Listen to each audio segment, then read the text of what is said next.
I heard this week a friend of ours tell at the New Canaan meeting a incredible story. I had said, you got to give me permission to tell this story. It's just so fun. Chris Welch and his wife Cherie had recently gone to Linville Caverns. He hadn't been there in 40 years since he was young, to go into the cave and see all the beautiful stalactites and stalagmites in the cavern.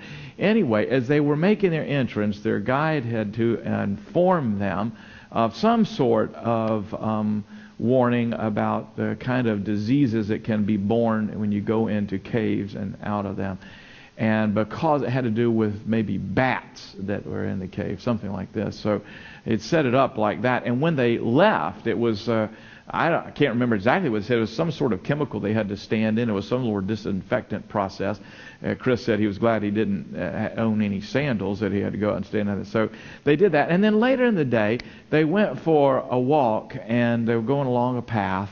And the path that they were walking on was highly brambled and covered, and they had to kind of break away things and kind of walk through a lot of overgrown stuff.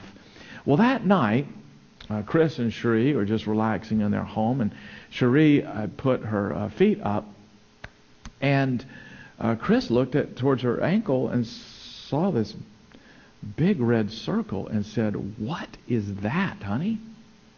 She looked at what? Said it was a round red circle, and in the middle of it was a bright red dot about the size of a wooden match tip. And from that bright red dot, there was radiating out spider-like red emanations in this whole flushed circle just right there at her ankle. Now, the thing is that Cherie is a doctor, very brilliant lady, neonatal doctor here in town, really smart, like Stanford Medical School smart. And so immediately she looked, she said, "What is that?" She said, that looks like something could be symptomatic of Lyme disease, a thing that you get from ticks or other things. So she started researching Lyme disease, got on the phone and was talking to a colleague about what it might be, describing the symptoms that she had.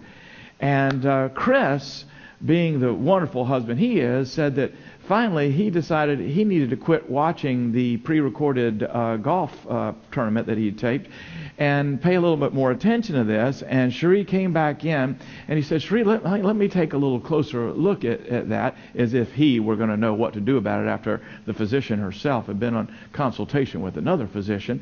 And he looked at it really close, and all of a sudden he just licked his thumb, and he took it this, and he rubbed it like this, and it all cleared up.